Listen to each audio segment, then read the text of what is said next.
Greetings and salutations, my fellow plebs. My name is Walker, and this is the Bitcoin Podcast. It's Thursday, June 29th, 2023. At the time of recording, the Bitcoin block height is 796450, and the value of one Bitcoin is still one Bitcoin. I'm going to be doing several types of episodes on this show. I'll be doing a Bitcoin news roundup where I give you the news you need in 10 minutes. Bitcoin Out Loud, where I read you a Bitcoin or Bitcoin-adjacent article in my buttery smooth voice. Bitcoin Talk, where I interview a Bitcoiner I want to learn from. And last but not least, Bitcoin 101, which is what this episode is today. So whether you're new to Bitcoin or just Bitcoin curious, this Bitcoin 101 episode is for you. And if you're already a Bitcoiner, hopefully this episode gives you some new ideas. For today's Bitcoin 101, I want to talk about one of the first things that comes up whenever I talk to friends in the real world about Bitcoin, and that is Bitcoin versus crypto. I saw a tweet from Michael Saylor today that I really enjoyed. He said, "Bitcoin is an economic and ethical upgrade for the world." I think that's beautifully put. Bitcoin is not about getting rich quickly. It's about saving wealth slowly, saving the value of your time and energy, of your hard work. There will only ever be 21 million Bitcoin. It's absolutely scarce. Like Bitcoin, your time is scarce. You can't make more time, just like you can't make more than 21 million Bitcoin. So you use your energy and your scarce time to do work, to create value. And in return for that value, hopefully, you receive money. But you want a money that you can rely on.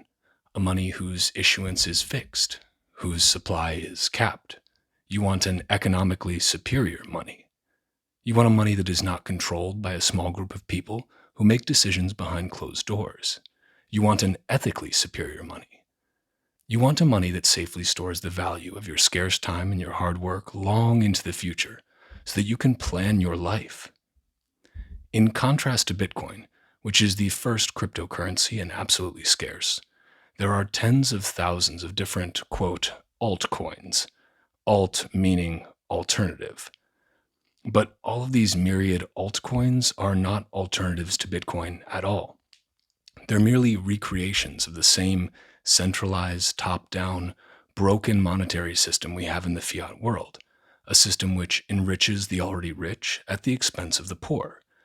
Anyone can create another crypto token. It only takes a few minutes. You can assign to it whatever rules you want, create as many as you want, and change those rules at the drop of a hat.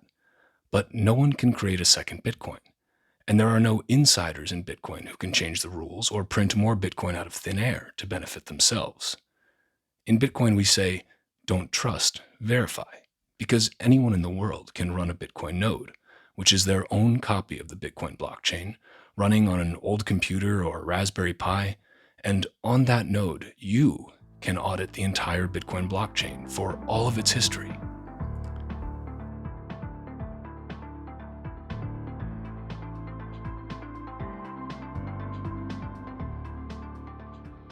There's a concept called the Cantalon Effect, created by Richard Cantalon, who was an Irish-French economist, so you can probably pronounce it Cantillon if you'd like.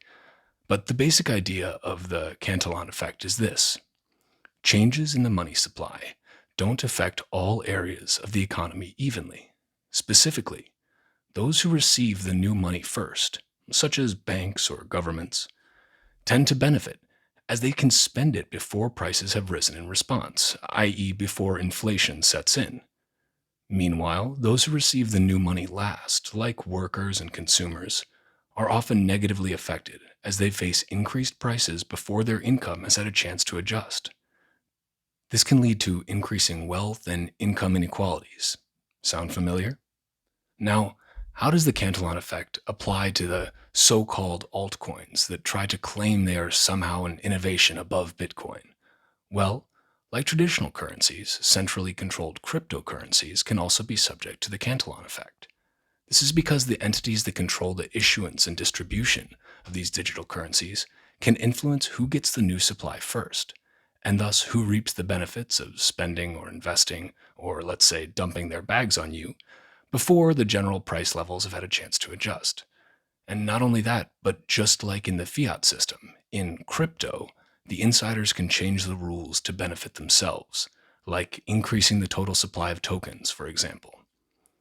This is why Bitcoiners call altcoins shitcoins. They're full of shit.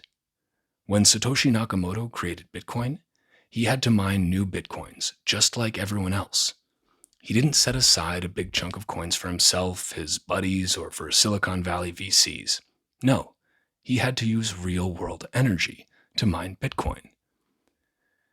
You may hear about this proof-of-stake crypto tokens, but proof-of-stake is just another replication of our existing broken fiat system. Satoshi realized the importance of proof-of-work, combined with fixed supply and the difficulty adjustment. We'll get into the Bitcoin halving schedule and difficulty adjustment in greater detail in a future episode, but for now, the important part is this. Every 4 years, the number of new Bitcoins that are mined in each block of the blockchain is cut in half. Each new block is discovered about once every 10 minutes. This 10-minute schedule is kept constant by something called the difficulty adjustment, which automatically adjusts every 2016 blocks, or roughly every 2 weeks. When many people are applying their computing power to compete for Bitcoin block rewards, blocks may be mined faster than every 10 minutes, in which case Bitcoin adjusts to make it more difficult to mine new blocks. If less people are competing to mine Bitcoin, applying less computing power, and blocks are mined slower than 10 minutes, the difficulty adjustment makes it easier to mine new blocks. The difficulty adjustment combined with the 4-year Bitcoin halving cycle makes Bitcoin issuance predictable. There will only ever be 21 million Bitcoin, and in the year 2140, all the Bitcoins that will ever exist will have been mined.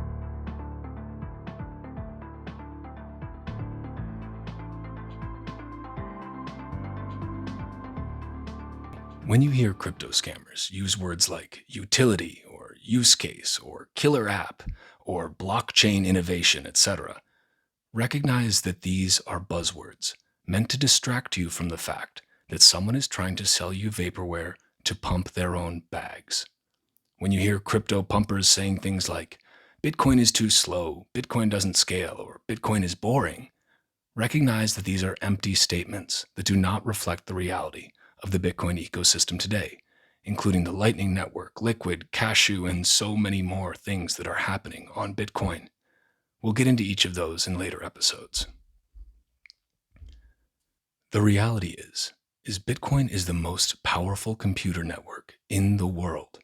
It requires real-world energy and time to mine new Bitcoin. Anyone can run a Bitcoin node and verify it for themselves.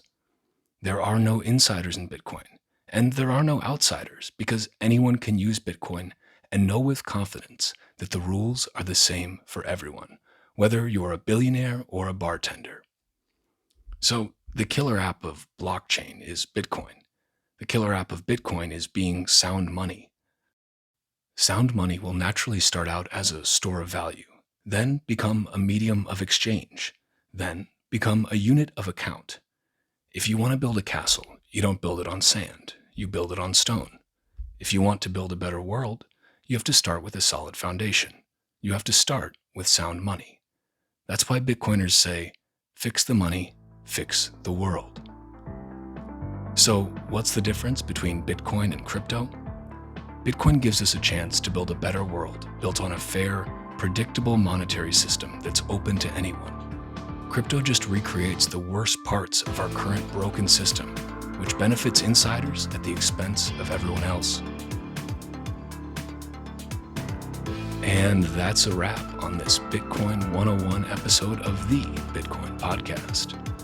To follow the Bitcoin Podcast on Twitter, go to @TitcoinPodcast, and you can follow me @WalkerAmerica. Bitcoin is scarce. There will only ever be 21 million Bitcoin, but Bitcoin podcasts are abundant. So thank you for spending your scarce time to listen to another fucking Bitcoin podcast. Until next time, stay free.